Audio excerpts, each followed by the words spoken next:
Hello students, I am CS Shweta and today I am taking your CMA final paper number 13, that is corporate laws and compliance.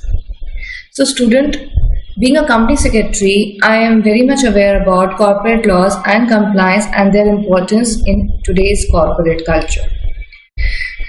So one thing जो हम इस session में बात करने वाले हैं वो ये है कि the major important we are going to discuss about the overview of corporate laws and compliances कि इस पूरे सब्जेक्ट में CMA फाइनल में क्या है, कैसे हम पढ़ने वाले हैं, क्या क्या कवरेज करने वाले हैं, सब हम इस सेशन में बात करेंगे, राइट। तो जैसे आप यहाँ पे देख रहे हो ये आपका पेपर नंबर 13 है, सिलेबस 16 में आया था CMA फाइनल का कॉर्पोरेट लॉस एंड कंप्लायंस। तो अब आप CMA फाइनल में आ गए। At this point of time, it is very good and to celebrate that you're in finals, but at the same time, it is going to be a huge responsibility to clear your exam and become a professional as soon as possible. अब professional बनने के लिए हमारे पास सबसे पहले हमें क्या करना है? हमें एग्जाम क्लियर करना है, ठीक है ना। तो देखिए आप अपनी लाइफ में कितने अच्छे कॉस्ट अकाउंटेंट बनते हैं, या आप कितने अच्छे कंपनी सेक्रेटरी बनते हैं, आप कितने अच्छे चार्टर्ड अकाउंटेंट बनते हैं, कैसे प्रोफेशनल बनते हैं, वो तो सेकेंडरी चीज है। प्राइमरी तो यह है कि आप पहले बने प्रोफेशनल, और बनने के लिए आपको अपने सारे एग्जाम्स क्लियर करने पड़ेंगे। So student, being a company secretary, my responsibility towards you will be to make all your concepts very much clear and to make you understand every minute detail also. क्योंकि subjective exam में ना देखो क्या होता है, बड़े बार questions आते हैं, हम उनको लिखते तो हैं, पर अगर हमारी क्लियर अंडरस्टैंडिंग नहीं है टॉपिक की तो हम नहीं लिख पाएंगे। हम अभी तो रट लेंगे, लेकिन रटने में और understanding are two different things. Your whole study is divided into two parts, memory and understanding. Few things you memorize and you need to understand also. If you will not understand, you will not be able to memorize it properly, right? Learn तो हम सबको करना पड़ता है, लेकिन समझना बहुत जरूरी है हर चीजों को, और यही समझाना सबसे ज्यादा इम्पोर्टेंट टास्क है हम टीचर्स का, राइट। और आपका कंट्रीब्यूशन क्या है? ठीक से समझना, सुनना और समझना दोनों are different, okay. So you need to be a very critical listener, don't be a partial listener. सिर्फ थोड़ी बात सुनी, थोड़ी नहीं सुनी, आराम से बैठे हुए हैं, लेटे हुए हैं, मैम का वो चल रहा है वीडियो और बस अपने ख्यालों में, ऐसा अगर आप करेंगे तो आपसे नहीं हो पाएगा, राइट। और अब आप भी चाहते होंगे कि आप जल्दी से प्रोफेशनल बने, जॉब करें, प्रैक्टिस करें, आगे काम करें, इंडिपेंडेंट हो लाइफ में, लाइफ ग्रोज ऑन, राइट। तो उसके लिए हमें एग्जाम्स क्लियर करने पड़ेंगे, and my responsibility is your CMA final paper number 13. So CMA final paper 13 is your corporate laws and compliance. अब मैम ये कौन से नोट हैं? तो ये स्टडी नोट्स हैं, राइट। ये स्टडी नोट्स हैं CMA फाइनल के, सॉरी यस। तो ये स्टडी नोट है जो आपको CMA फाइनल CMA इंस्टीट्यूट ने दिया है। अब द क्वेश्चन कम्स कि मैम आप इससे पढ़ाओगे? तो यस, मैं आपको स्टडी नोट से पढ़ाऊंगी। Why not my notes? तो मैंने, अगर आपने मेरी इंटर में भी क्लास ली है तो आपको पता होगा कि I very much believe in study notes, study modules which are given by your institute. Reason behind, सबसे ज्यादा कंटेंट उसमें से आता है, ठीक है।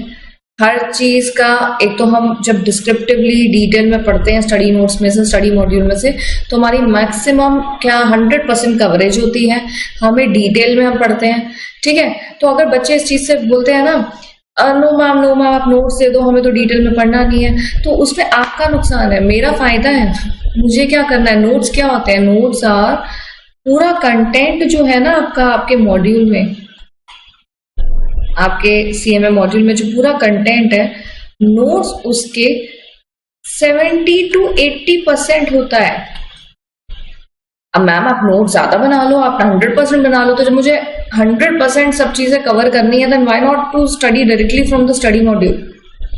You understand? This is law, this is not management की मैं अपनी लैंग्वेज, जैसे टॉपिक आया मैनेजमेंट इज एन आर्ट, ये टॉपिक है, इसके बारे में मैंने खुद अपनी लैंग्वेज में लिख दिया, तो आप मेरे नोट्स पढ़ो, इजी लैंग्वेज, आपको समझ भी आएगी, आप लिख भी पाओगे।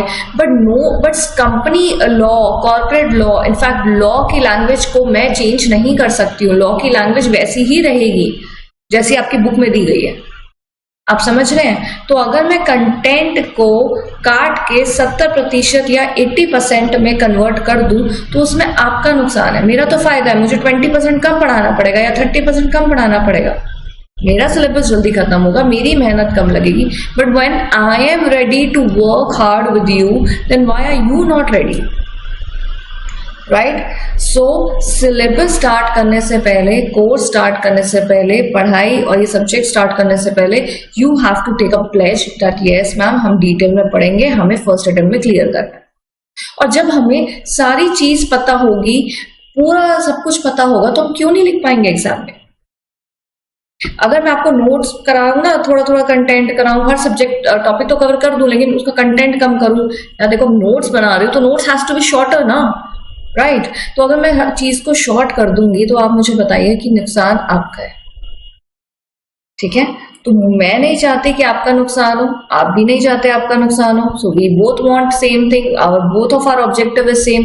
Your objective is to clear your exam, my objective is to make you clear your exam in first attempt, both of our objective is same, so we should work on it without thinking of anything else.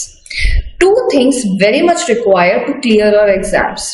That's a secret mantra which everyone knows. So it is no more a secret, but only few applies. That mantra is hard work and focus. If you will start finding shortcut, कि हमें यार ये इतनी मेहनत ना करनी पड़े, कोई हमें ना छोटे से नोट्स दे दे, बिल्कुल चिंता मत करिए, मैं जो भी आपको पढ़ाऊंगी बाद में उसको टैबुलर फॉर्म में रिवाइज भी कराऊंगी, तो टैबुलर फॉर्म आप बना लीजिएगा मेरे साथ साथ, आप जैसे मैम बनाएगी वैसे आप बनाओगे, ठीक है ना? उसके बाद या आप वीडियो पॉज करके बना सकते हैं या आप फोटो क्लिक कर सकते हैं टेबल की, तो वो टेबल इज अ शॉर्ट ना for you to revise later on, right? So उसकी दिक्कत भी नहीं होगी। हम अपने नोट्स भी साथ साथ तैयार करेंगे खुद अपने हाथों से, और टेबल्स बनाएंगे ताकि हमें इजीली याद रहे, और साथ साथ हम डिटेल में भी पढ़ेंगे स्टडी मॉड्यूल से, कोई चिंता की बात नहीं है, ठीक है? So we are covering everything students, ठीक है? जब सिलेबस खत्म होगा आपका, तो आपके जो चैप्टर के लास्ट में क्वेश्चन है चेक योर प्रोग्रेस वाले, वो मैं आपको कराऊंगी, आपके PYQ जो आपके पिछले ईयर क्वेश्चन है वो आपको कराऊंगी, आपकी रिविजन कराऊंगी। So nothing is required more than this, trust me. All is required is the hard work and focus, which is your work, not mine. वो मेरा काम नहीं है, मेहनत भी आपको करनी है, फोकस भी आपको रखना है, ठीक है? So students, coming to the syllabus, coming to the subject first, corporate laws and compliance. Corporate laws, as the name suggests, it is a law related to corporate. All the laws which are applicable on a company, on a corporate, that we are going to discuss. And what is compliance, ma'am? Compliance का मतलब होता है adhering laws, और adhering का मतलब होता है ADHERING, adhering. Adhering का मतलब होता है to follow, ठीक है? To follow laws means compliance. That you need to follow, you need to comply, you need to comply with laws. Right? तो हम लॉस पढ़ेंगे और फिर उनकी कंप्लायंस पढ़ेंगे इस पूरे सब्जेक्ट में। तो ये जो पूरा सब्जेक्ट है हमारा corporate laws and compliance, that is divided into 3 parts, as you can see here also, section A, section B and section C. Section A है हमारा 60 मार्क्स का, तो ये बहुत बड़ा सेक्शन होने वाला है। सेक्शन बी है हमारा 25 मार्क्स का, और सेक्शन सी है हमारा corporate governance, which is 15 marks, right? तो 60, 25, 15 is equal to 100 marks, 100%, right? तो 100% में से 60 मार्क्स हमारा क्या है? Part A, 25% is part B, and 15% is part section C. अच्छा मैम, 50-10 क्या दिया हुआ है? तो मैं अभी मैं सब कुछ बताऊंगी आपको। ये जो सेक्शन ए है ना, उसको 2 भागों में डिवाइड करा गया। एक तो कंपनीज एक्ट 2013 है जो हमने पढ़ना है, ऊपर पूरा 50 नंबर का है, ठीक है? दूसरा इंसॉल्वेंसी बैंक्रप्सी कोड है जो 10 नंबर का है। देखिए, कॉर्पोरेट लॉज एंड कंप्लायंस आपको एक कंपनी सेक्रेटरी से अच्छा कोई नहीं पढ़ा सकता। मैं ये नहीं कह रही कि बाकी प्रोफेशनल्स को नहीं आता, सबको आता है, लेकिन a company secretary, I am a company secretary, I do practical application of company law, so I can make you and understand you more deeply about Companies Act 2013, right? So it is very important for you to concentrate. I just need your hard work and focus. तो पूरा company law जो हमारा companies act 2013 ना, वो 50 number का सीधा, ठीक है। इंसॉल्वेंसी बैंक्रप्सी कोड आसान है, वो 10 मार्क का है। उसके बाद अदर कॉर्पोरेट लॉज में हम बहुत सारे कॉर्पोरेट लॉज के बारे में बात करेंगे जो 25 मार्क्स का है, और कॉर्पोरेट गवर्नेंस जिसमें 2 यूनिट्स हैं वो 15 मार्क्स का है। तो मैं अगर आपको बहुत स्कोरिंग बात बताऊं ना, इजी एंड स्कोरिंग तो सब कुछ होता है, जो पढ़ के जाओगे वो चीज स्कोरिंग है, लेकिन जो सबसे ज्यादा सटीक स्कोरिंग में बात बताऊं आपको तो सेक्शन सी है, scoring.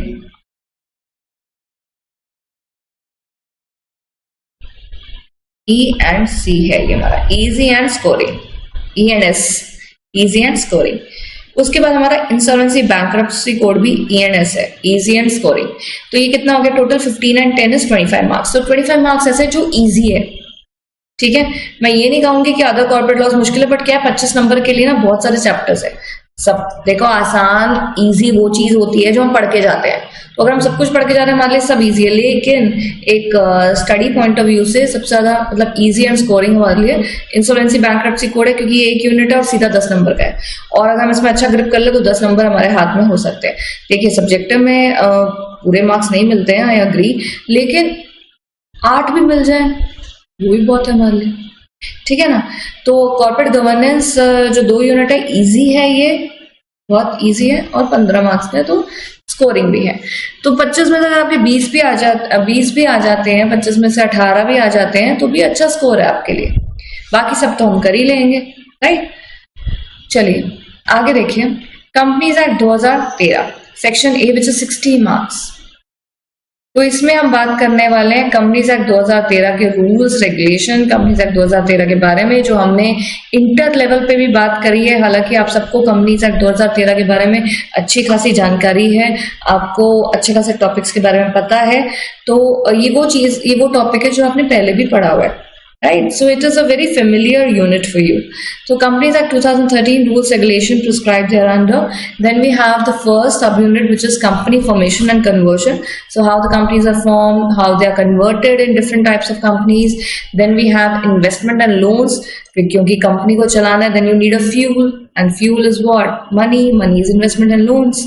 Then you have dividends are like interest. अब जो पैसा लगा रहे हैं उसको इंटरेस्ट भी देना है, सो उसके बारे में बात करेंगे। अकाउंट्स एंड ऑडिट, तो accounts are made in every organisation, छोटी ऑर्गेनाइजेशन है कि बड़ी ऑर्गेनाइजेशन है, everybody maintain accounts, and audit is to check your accounts. Board of directors and managerial personnel, तो यू हैव द मैनेजमेंट की company पैसा तो लगाता है shareholder, but who manages? Board of directors and the personnel. And when the board of director manages, they manages through meetings. Meetings के बारे में बात करेंगे। अब डायरेक्टर्स भी तो कुछ गलत कर सकते हैं, so we have this inspection, inquiry, investigation. And then when we talk about different arrangements of a company, then we have amalgamation. हम उसके बारे में बात करेंगे। कंपनी में मिस ऑपरेशन और मिस मैनेजमेंट है, उसके बारे में बात करेंगे। कोई कंपनी सिक कंपनी अगर हो जाती है, सिक कंपनी मतलब बीमार कंपनी नहीं, the company who is incurring losses, उसको सिक कंपनी बोलते हैं। उसके लिए क्या प्रोविजन है कंपनी लॉ में, उसके बारे में बात करेंगे। तो उसके बाद कंपनी अगर बंद करी जाती है, then we gonna talk about that. फिर कंपनी का अगर बाहर होती है, इंडिया के बाहर इनकॉर्पोरेट करी जाएगी, तो क्या प्रोविजन है वो बात करेंगे। एंड देन पेनल्टीज, ऑफेंसेस हमेशा एंड में ही आते हैं, उसके बारे में बात करेंगे कि how they are going to be dealt. If there's any mismanagement in a company, then what offenses and what corresponding penalties are going to be imposed. Then we have a insolvency and bankruptcy code 2016. ठीक है ना। तो ये हमारा पूरा section है, बहुत heavy section है, क्योंकि इसमें बहुत टाइम लग जाता है, क्योंकि ये अकेला 50 मार्क्स का है। इस अकेले सेक्शन ए में ही हमारे 14 सब यूनिट्स हैं, इंक्लूड मतलब 15 including your insolvency bankruptcy code, 15 सब यूनिट्स हैं सेक्शन में, सेक्शन ए में, तो काफी हैवी सेक्शन होने वाला है हमारा ये। हाँ, लेकिन इंटरेस्टिंग रहता ही है और हमें इस पूरे यूनिट के बारे में जानकारी भी, क्योंकि हम इंटर में इसको पढ़कर आए हैं कहीं ना कहीं, ठीक है। बट हमें फाइनल में इसको और अच्छे से पढ़ना है, और अच्छे से लिखना है, और अच्छे से अपने आंसर्स को प्रेजेंटेबल बनाना है, क्योंकि this is your final level. Final में स्टूडेंट से इंस्टीट्यूट काफी कुछ एक्सपेक्ट करता है, क्योंकि इस पेपर के बाद तो सीधा आप अपने कमाने लग जाओगे, आप कॉस्ट अकाउंटेंट, मैनेजमेंट अकाउंटेंट बन जाओगे। तो in that, for that perspective you need to be have a descriptive understanding of your subjects. अब मैम हम तो कॉस्ट अकाउंटेंट्स हैं, मैनेजमेंट अकाउंटेंट्स हैं, हमें क्या करना कंपनी लॉ के बारे में? वो एरिया तो कंपनी सेक्रेटरी का लॉ का।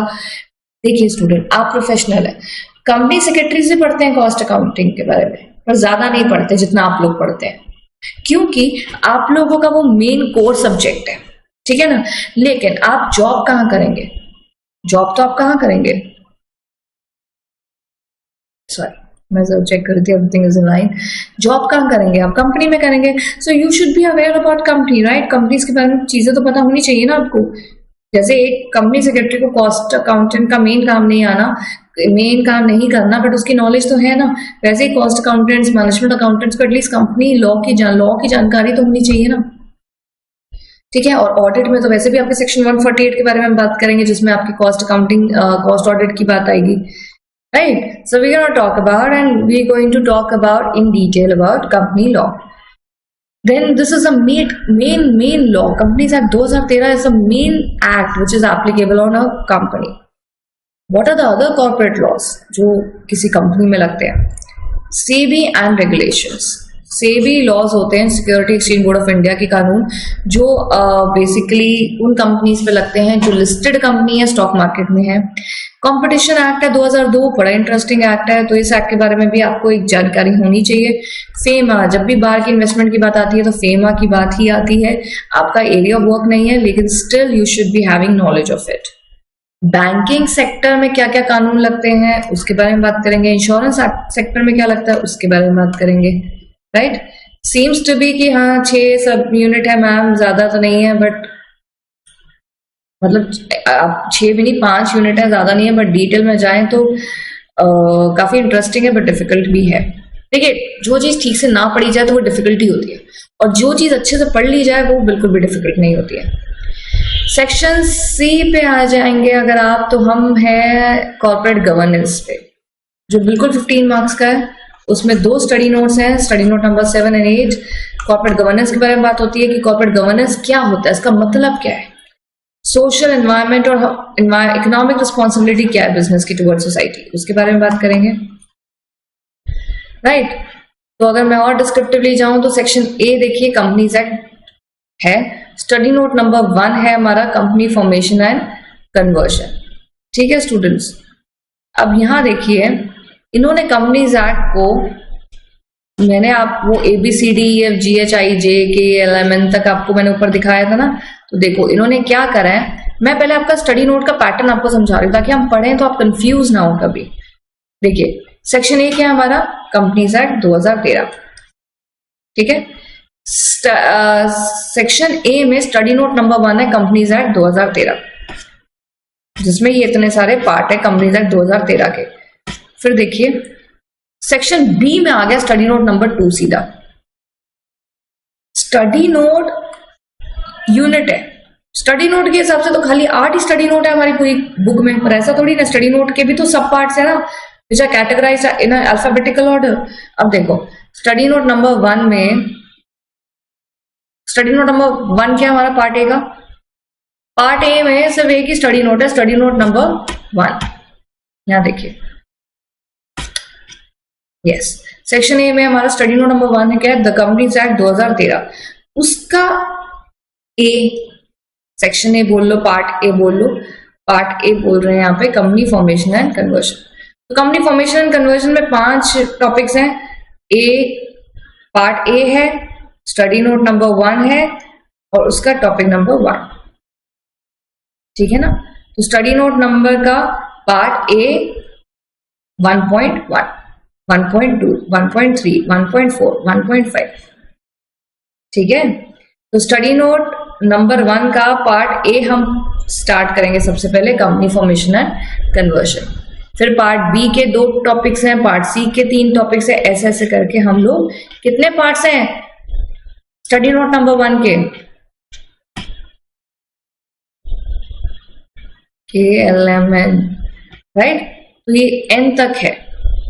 उसके बाद देखिए इंसॉल्वेंसी एंड बैंक्रप्सी यहाँ पे आएगा, जिसके बारे में यहाँ पे लिखा हुआ है,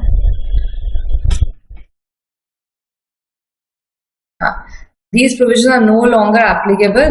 Students are advised to do insolvency and bankruptcy code 2016. अब देखो ना, इंसॉल्वेंसी एंड बैंक्रप्सी के भी तो रूल्स थे ना कंपनी एक्ट 2013 में। कहना है कि ये प्रोविजंस अब ना ध्यान देते हुए आपको सीधा इंसॉल्वेंसी एंड बैंक्रप्सी कोड 2016 करना पड़ेगा।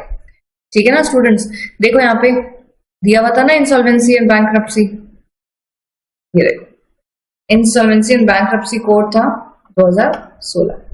तो इंसॉल्वेंसी एंड बैंक्रप्सी के बारे में आपको एक पूरा अलग से कोड दिया गया है, 2016 में आया था, उसके बारे में आपको पढ़ना पड़ेगा। तो 2 चीजें हमें मोटी मोटी पढ़नी है पार्ट ए में। क्या है पार्ट ए? क्या है पार्ट ए? है मैम हमारा कॉर्पोरेट लॉ। पार्ट ए में हमारा है जो स्टडी नोट नंबर 1 है वो है कंपनीज एक्ट 2013, क्योंकि सबसे इंपॉर्टेंट कॉर्पोरेट लॉ कौन सा है? Companies act 2013। कंपनीज एक्ट 2013 में बथेरी बातें हैं जो हमें करनी है, उसमें हमारा इंसॉल्वेंसी बैंक्रप्सी कोड 2016 भी हम करेंगे। ठीक है ना।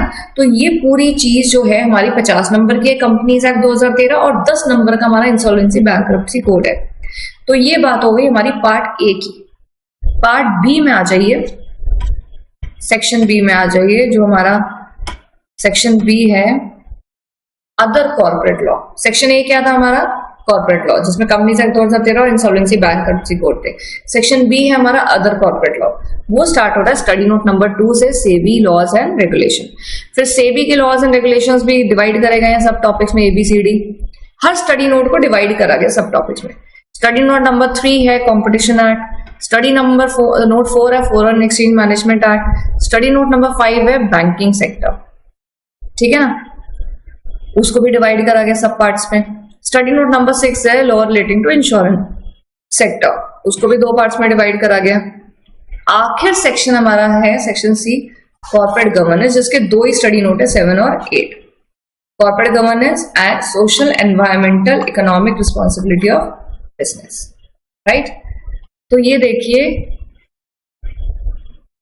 यहां से फिर हमारा सेक्शन ए स्टार्ट हो जाएगा। ठीक है ना।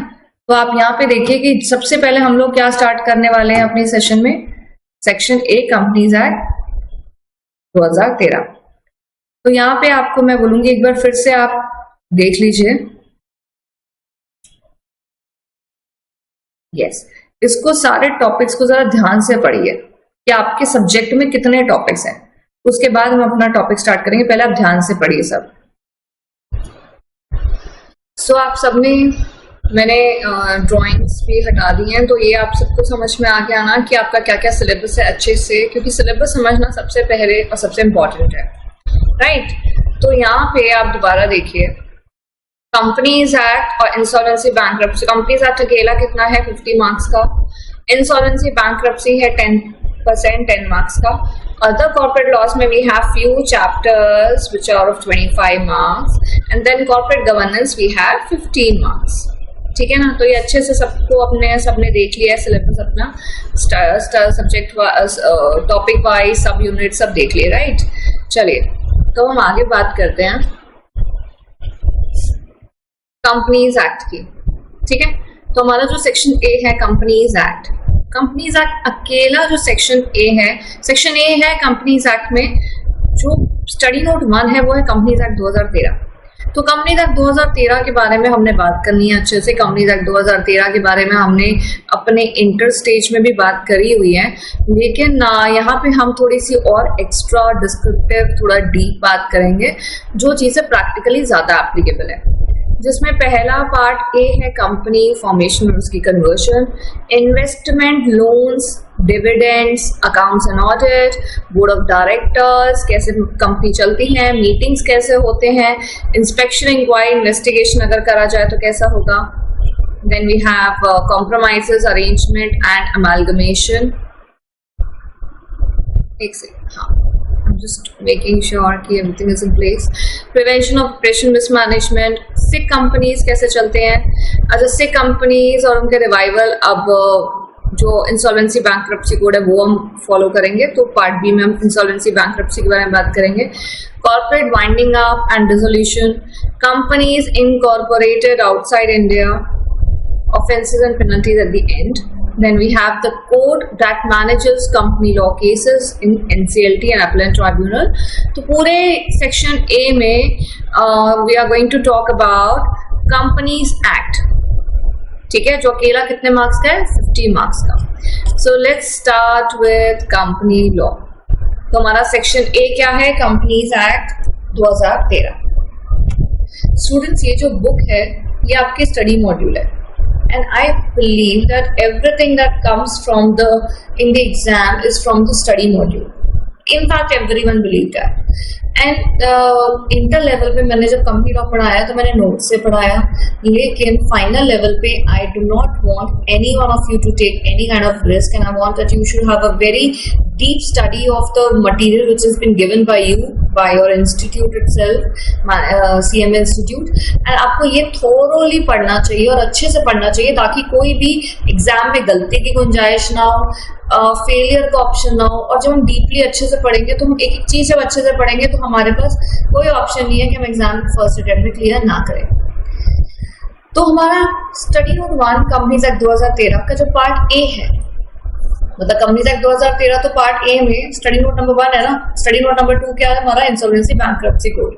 तो स्टडी नोट नंबर 1 में कंपनीज एक्ट 2013 जिसका पार्ट ए, मतलब कंपनीज एक्ट 2013 काफी पार्ट्स में डिवाइडेड है, जिसमें पार्ट ए है कंपनी फॉर्मेशन एंड कन्वर्जन. तो सबसे पहले कंपनी फॉर्मेशन एंड कन्वर्जन का मतलब होता है कि कंपनी कैसे बनती है, और अगर आप किसी टाइप ऑफ कंपनी को दूसरे टाइप ऑफ कंपनी में कन्वर्ट करना चाहें तो वो कन्वर्ट कैसे होती है. तो वो हम इस पार्ट ए में बात करने वाले हैं. ठीक है. What does the study note includes?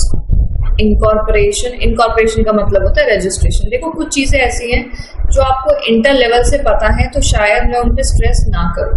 जैसे इनकॉर्पोरेशन का मतलब रजिस्ट्रेशन होता है, ये आपको राइट फ्रॉम योर इंटर्स, मतलब आपके इंटर स्टेट से ही पता है. सीएमए इंटर में आपका था इनकॉर्पोरेशन ऑफ कंपनीज चैप्टर था, तो आपको अच्छे से पता है. काफी चीजें आपको सुनी और पता है. तो ऐसा हो सकता है कि कुछ चीजें ऐसी हो जिनको मैं शायद, जैसे मैंने अभी इनकॉर्पोरेशन का मतलब बता दिया, लेकिन शायद मैं स्किप कर जाती कि बच्चों को पता है. अगर आपको किसी चीज का मतलब नहीं पता हो या आपको लगे कि हमें नहीं पता मैम क्या बोल रही हैं, तो आप उस चीज को प्लीज मुझे व्हाट्सएप करके डाउट पूछ सकते हैं. You all have my number, it's 9811415493. So this is my number. You will get the number from the management also जब आपने रजिस्ट्रेशन कराया होगा CMA फाइनल में. तो नहीं मिला तो you can take the number from the management, or I have given you my number 9811415493. तो ये नंबर आप मुझे मतलब इस नंबर पे आप मुझे व्हाट्सएप करेंगे कि मैम हमें ये चीज का मतलब समझ में नहीं आया, ये वर्ड का मतलब समझ में नहीं आया, ये लाइन का मतलब समझ में नहीं आया, ये टॉपिक का मतलब समझ में नहीं आया. चाहे कोई भी इशू हो, you can WhatsApp. Right? So we're going to talk about incorporation of private companies, how public companies are incorporated, company limited by guarantee, unlimited company and their conversion, reconversion, re-registration, मतलब दोबारा से conversion, दोबारा से registration, conversion, इन सब के बारे में बात करेंगे. निधि कंपनीज क्या होती हैं, म्यूचुअल बेनिफिट फंड्स क्या होते हैं, प्रोड्यूसर कंपनीज क्या होती है, उनके कॉन्सेप्ट, फॉर्मेशन, उनकी मेंबरशिप, फंक्शनिंग, डिसोल्यूशन, इसके बारे में बात करेंगे जो इंटर में नहीं था. नॉन प्रॉफिट कंपनीज कैसे बनती है उसके बारे में बात करेंगे. फॉरेन कंपनीज कैसे बनती है, इंडिया में कैसे चलती है उसके बारे में बात करेंगे. और LLPs को अगर प्राइवेट लिमिटेड कंपनीज में कन्वर्ट करना है एंड वाइस वर्सा, तो उसके बारे में बात करेंगे. एग्जाम में क्वेश्चन कैसे आ सकता है, डायरेक्ट क्वेश्चन आपसे पूछ सकता है कि अगर किसी कंपनी को इस कंपनी में कन्वर्ट होना तो उसका प्रोसीजर बताइए. या मिस्टर ए है, वो एक प्राइवेट कंपनी इनकॉर्पोरेट करा है उन्होंने, after 3 years he wants to convert his private company into a LLP या LLP into a private company, तो state the procedure that needs to be followed, right? So any kind of direct question can come in your exam. So So the very first topic which we have is incorporation of private company, public company, company limited by guarantee, unlimited company and their conversion, reconversion and re-registration. Now student, जब हम ये देखते हैं study material को, आप जब देख रहे हो यहाँ पे अपने स्क्रीन पे, तो आपको लग रहा है मैम कितना हौश पौश है, हमें तो ऐसे रीड करने में भी कितनी मुश्किल लगेगी, हमें ना तभी नोट्स अच्छे लगते हैं, थोड़ा सा कलरफुल होता है etcetera etcetera.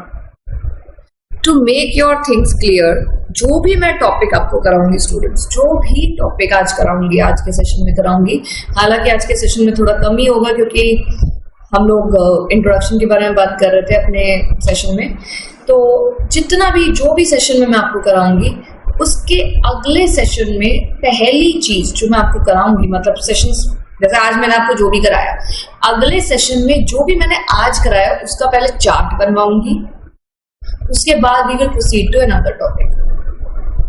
So this chart will help you out. अब मैं आपको रिक्वेस्ट करूंगी कि इस चार्ट के ऐसे फोटो मत खींचना स्क्रीन पे, क्योंकि मुझे पता आप सबका दिमाग ये चल रहा है कि हाँ फोटो खींच लेंगे, स्क्रीन पे रिवाइज कर लेंगे। नहीं, कोशिश बिल्कुल करिए और मैं बिल्कुल चाहूंगी कि आप कोशिश करिए कि आप वो चार्ट को बनाए खुद अपने रजिस्टर में मेरे साथ, और रिवाइज तभी आपका साथ साथ होता रहेगा, ठीक है ना। तो यहाँ देखिए, Companies Act 2013 consisting of 29 chapters, 470 sections and 7 schedules as against 658 sections, 13 parts, 15 schedules in Companies Act 1956। तो सबसे पहले तो आपको बोल रहे हैं कि Companies Act 2013, मैं आपको स्टूडेंट्स एक बात बताती हूँ, there is a evolution of company. आप मुझे ना 1 मिनट का वक्त दीजिए जरा।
यस, तो यहाँ पे सॉरी फॉर द इनकन्वीनियंस।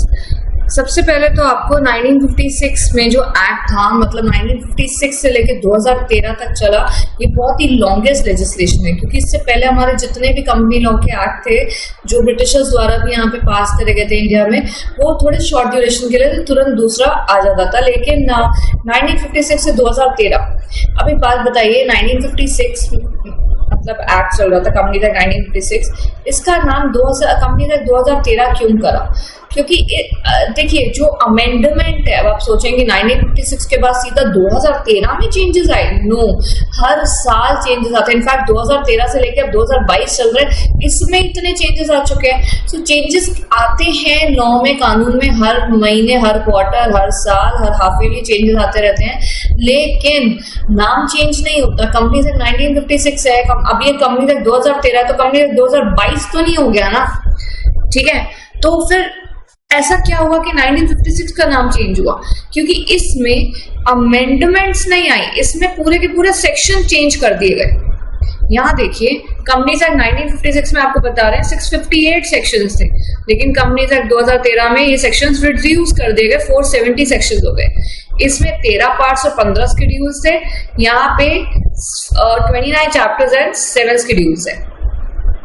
तो देखिए शेड्यूल कितने कम कर दिए गए, सेक्शंस कितने कम कर दिए गए, कुछ नई सेक्शंस आए, कुछ पुराने सेक्शन बिल्कुल डिलीट कर दिए गए। तो बहुत सारी चीजों का यहाँ पे चेंजेस आया, जिसकी वजह से नाम भी चेंज हुआ companies act 2013। It was notified partially on 12 September 2013, 55 section, and partially again on 26 March 2014, that is 168 section, with effect from 1st April 2014. Part of the provisions related to NCLT have been notified with effect from 1st June 2016. The provisions relating to class action suits also have been enforced from 1st June 2016. The jurisdiction respect of merger acquisition compromises arrangement in Chapter 15 corresponding to earlier section 391 to 94 in Companies Act 1956 still rest with the High Courts. ये paragraph में अलग अलग date समझ में आई है आपको? कह रहे हैं हमारे प्रेसिडेंट ने 29 अगस्त 2013 में इस बिल को, जो 2012 वाला बिल था, कंपनी बिल, उसको पास कर दिया था कि अब से अब ये लागू होगा। पर एक बात सोचो, इतने सालों से प्रोफेशनल्स, कंपनी जो कानून फॉलो कर रही है कंपनी लॉ का, वो रातों रात बदल जाए तो अगले दिन से सब नए तरीके से काम करना शुरू कर देंगे? नहीं। इसलिए कह रहे हैं कंपनी एक्ट 2013 इफेक्ट में आ गया, लेकिन धीरे धीरे उसके सेक्शन प्रैक्टिकली एप्लीकेबल होने लगे। जैसे यहाँ पे बता रहे हैं कि 12 सितंबर 2013 से 55 सेक्शंस पास करे गए थे, बाकी 26 मार्च 2014 से पास करे गए थे 168 सेक्शन, 1 अप्रैल 2014 से। कुछ सेक्शन जो एनसीएलटी से रिलेटेड थे वो भी 1 जून 2016 से आए, ठीक है, कुछ 1 अप्रैल 2015 से आए, और एनसीएलटी वाले सेक्शन तो 2016 से इफेक्टिव हुए, ठीक है। और जो provision of class action suits है, मतलब किसी पर्टिकुलर जो सूट होते हैं उनसे रिलेटेड जो प्रोविजन थे, वो 1 जून 2016 से इफेक्ट में आए। अभी भी कह रहे हैं कॉम्प्रोमाइजेस, अरेंजमेंट, एक्विजिशन, मर्जर, उसका जो चैप्टर 15 है ना कंपनीज एक्ट 2013 का, जो कंपनीज एक्ट 1956 में सेक्शन 391 से 94 था, वो तो अभी भी हाई कोर्ट में पड़ा है, वो तो अभी भी नहीं पास हुआ। इसका मतलब अभी जो मर्जर एक्विजिशंस हैं वो अभी भी सेक्शन 391 टू 394 ऑफ कंपनीज एक्ट 2009 कंपनीज एक्ट 1956 के हिसाब से कहीं ना कहीं चल रहा है, क्योंकि जो नए सेक्शन है वो तो अभी हाई कोर्ट ने पास ही नहीं करे। अब आप कहोगे मैम एक्ट पास हो गया, ये सेक्शन क्यों लटके हो रहते हैं? प्रैक्टिकली धीरे धीरे चीजों को आना पड़ता है। हाँ, कुछ चीजें कभी डिले भी हो जाती है, जैसे ये वाले चैप्टर 15 हो गया, लेकिन धीरे धीरे प्रैक्टिकली चीजों को लाने में टाइम लग जाता है, ठीक है। तो हम अभी क्या सीखे हैं कि कंपनीज एक्ट 2013 1956 के रिप्लेसमेंट है। उसके बाद कंपनीज एक्ट 1956 में तो 658 सेक्शंस थे, लेकिन हमारे 2013 में 470 सेक्शंस हैं। So in case if you have, आपसे ये अलग से क्वेश्चन तो नहीं पूछा जा रहा, लेकिन अगर आपको कहीं लिखने का मौका मिलता है तो you can write about companies act 2013 that it has 470 sections, 7 schedules and 29 chapters। 29 chapters, ये इंट्रो आपको बताना चाहिए कंपनीज एक्ट 2013 का।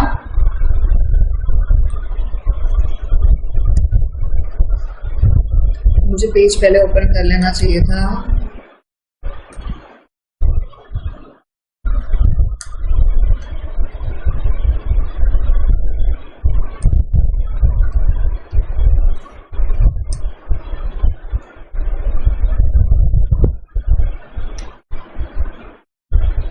Why is it not coming?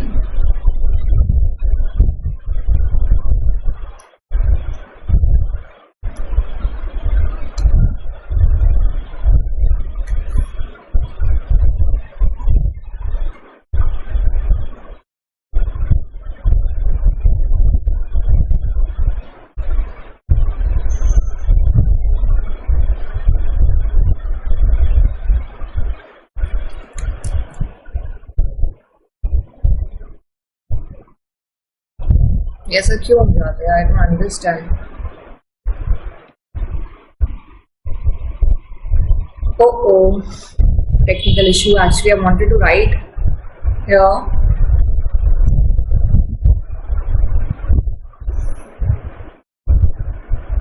Why is it not coming?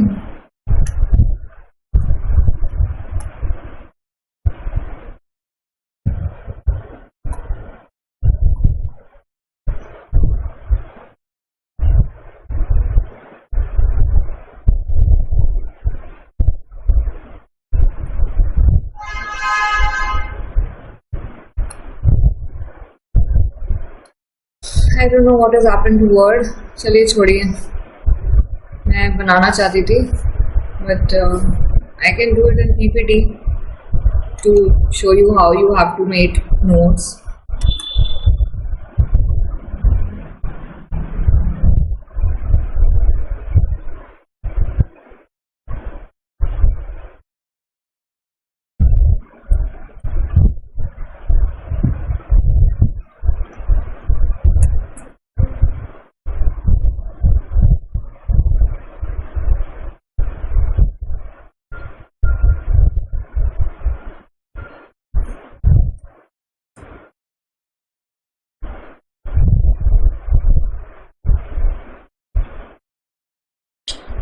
Oh God, I don't know this technical error.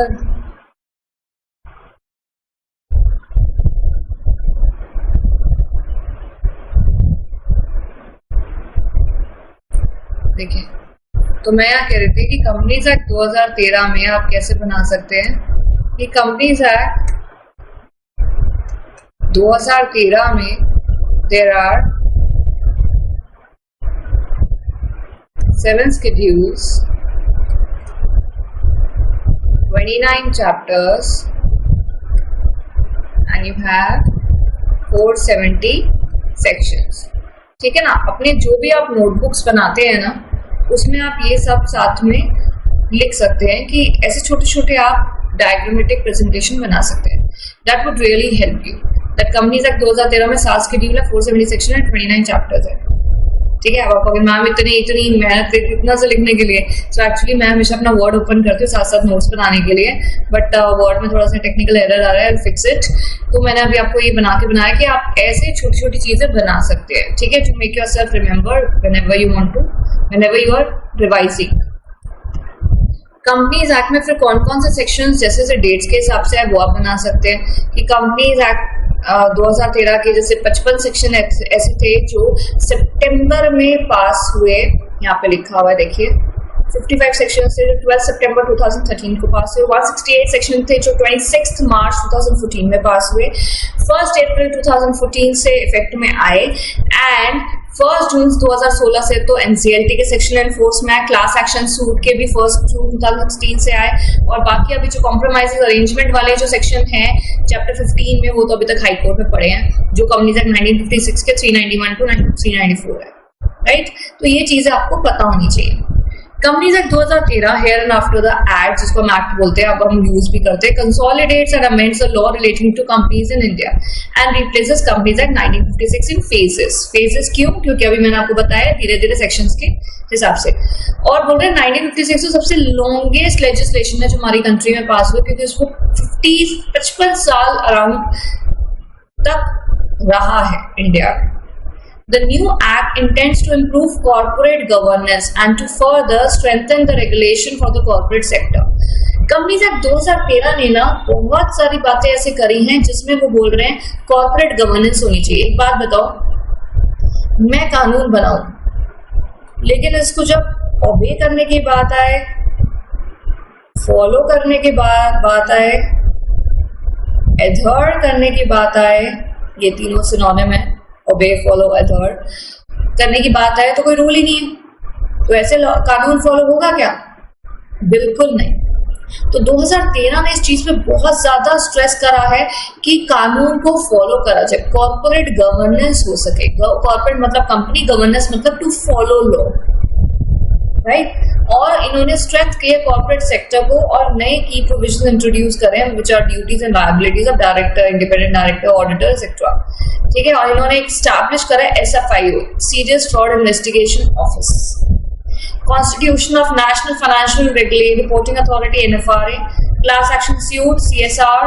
ये सब चीजें जो है ना, ये कहीं ना कहीं स्ट्रेंथन कर रही है कॉर्पोरेट गवर्नेंस को कि कानून फॉलो हो सके. तो अगर मैं यहाँ पे लिखूं कंपनीज एक्ट 2013 ने किसको स्ट्रेंथन करा है? कॉर्पोरेट गवर्नेंस को. ठीक है. प्लस इन्होंने SFIO का एस्टैब्लिशमेंट करा है, प्लस इन्होंने NFRB का एस्टैब्लिशमेंट करा है, प्लस इन्होंने class action suits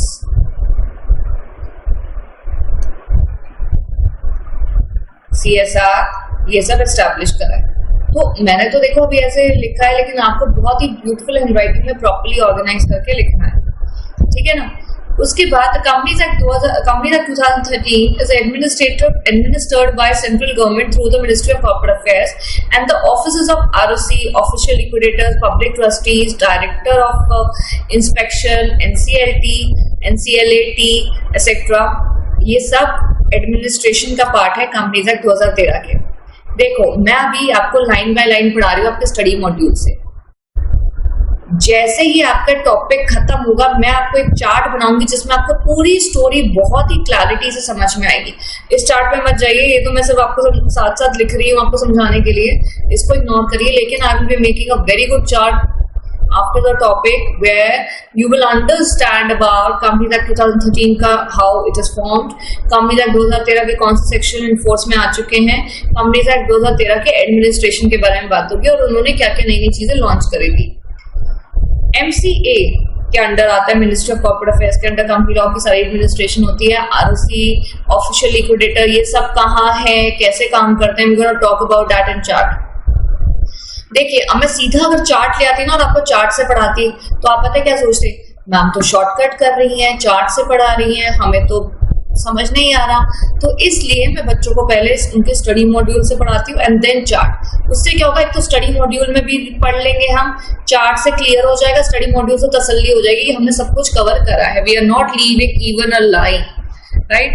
Ministry of Corporate Affairs was primarily concerned with the administration of Companies Act 2013 and allied acts and rules and regulations framed thereunder, mainly regulating the functioning of corporate sector. Further, the focus of ministry is working not only limited to the administration but also increasingly acquired all rights addressing to sweep functions like corporate governance, emerging legal framework.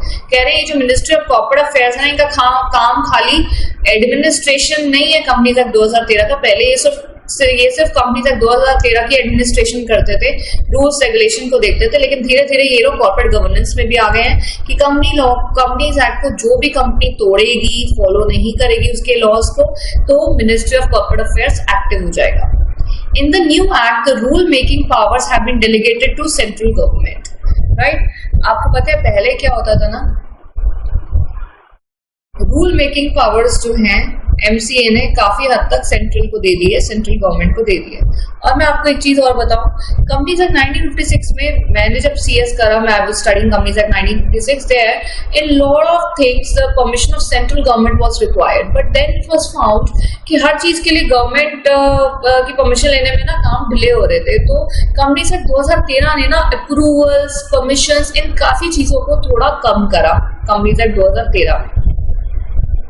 Sorry,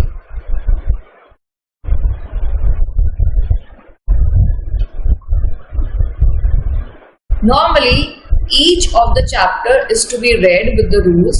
Since MCA has the power to change the rules are modified, changed very often and students are advised to be in touch with the website of MCA. तो यहाँ कह रहे हैं जो भी नए rules frame होते हैं वो MCA के अंडर होते हैं, तो इनफैक्ट स्टूडेंट्स, प्रोफेशनल्स ये सब MCA की वेबसाइट से वाकिफ रहते हैं, टच में रहते हैं। The Act was amended in May 2015, 2017, 2018, 2019, 2020 and in fact 2022 also. Relevant provision जो भी होते हैं वो सब MCA की वेबसाइट पे आपको अवेलेबल होते हैं। क्यों MCA की वेबसाइट पे होते हैं? क्योंकि MCA जो है वो कंपनी लॉ को एडमिनिस्टर करते हैं, जो भी रूल्स कंपनी लॉ में आते हैं वो मिनिस्ट्री ऑफ कॉर्पोरेट अफेयर्स ही पास करता है। मिनिस्ट्री भी तो सेंट्रल है, मिनिस्ट्री ही एडमिनिस्ट्रेशन करती है कंपनी लॉ की। तो जितने भी नए कानून आते हैं, पास होते हैं, वो सब मिनिस्ट्री ऑफ कॉर्पोरेट अफेयर्स करती है, राइट। उसके बाद we have these characteristics of company, आपने ये सब इंटर लेवल पे पढ़ा है, लेकिन आज मैं आपका सेशन यही स्टॉप करूंगी क्योंकि आज मैं सिर्फ आपको इंट्रोडक्शन करा रही थी। डेफिनेशन से rest of the about company will be continuing in the next session, लेकिन नेक्स्ट सेशन कंटिन्यू और नेक्स्ट टॉपिक कंटिन्यू करने से पहले ये जितना आज हमने पढ़ा है ना, इसका मैं आपको एक प्रॉपर्ली पहले चार्ट प्रेजेंट करूंगी, आप लोग नोट डाउन करेंगे, रिवाइज करेंगे मेरे साथ, उसके बाद हम लोग आगे बढ़ेंगे, ठीक है ना। लेकिन हम लोग कुछ भी ऐसा नहीं है जो हम छोड़ेंगे, क्योंकि देखो मैं अगर आपको खाली सिर्फ चार्ट्स कराऊं, ये कंटेंट ना कराऊं, तो आप लिखेंगे कैसे? चार्ट्स आपके अंडरस्टैंडिंग के लिए, रिविजन के लिए, और ये जो मैं आपको लाइन बाय लाइन पढ़ा रही हूँ ये आपकी क्लैरिटी के लिए। और आपकी सेटिस्फैक्शन के लिए कि हमने कुछ नहीं छोड़ा, we have done everything. And जितनी ये लैंग्वेज आप रीड करोगे ना स्टडी मॉड्यूल से, उतना आपका लैंग्वेज पे एक कंट्रोल रहेगा, क्योंकि आपको कहीं ना कहीं लॉ के पेपर में लॉ की लैंग्वेज लिखनी पड़ती है, राइट? तो ये बोलना बिल्कुल गलत है। अगर मैं चाहूँ तो आपको सिर्फ समझा सकती हूँ सिर्फ चार्ट्स के साथ, ओनली चार्ट्स। बट चार्ट्स में क्या होगा, मेरे लिए बहुत आसान हो जाएगा।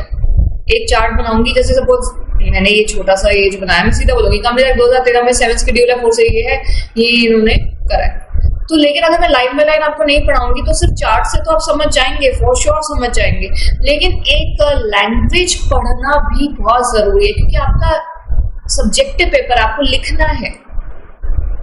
सो I can not only make you learn or read the language, I need to give you the clarity with the help of charts. At the same time, I cannot make you learn only charts. मुझे ये भी करना पड़ता है, मैं दोनों चीजें करूंगी ताकि आपको क्लैरिटी भी रहे और आपकी अंडरस्टैंडिंग भी एनहांस हो, right student? So welcome again in CMA Final Corporate Law. We are going to further talk about Companies Act 2013 in the next session. From there, we are actually going to start about company. This was just a bit introduction about Companies Act 2013. Actual में company क्या होती है, definition to further हम लोग next session से start करेंगे.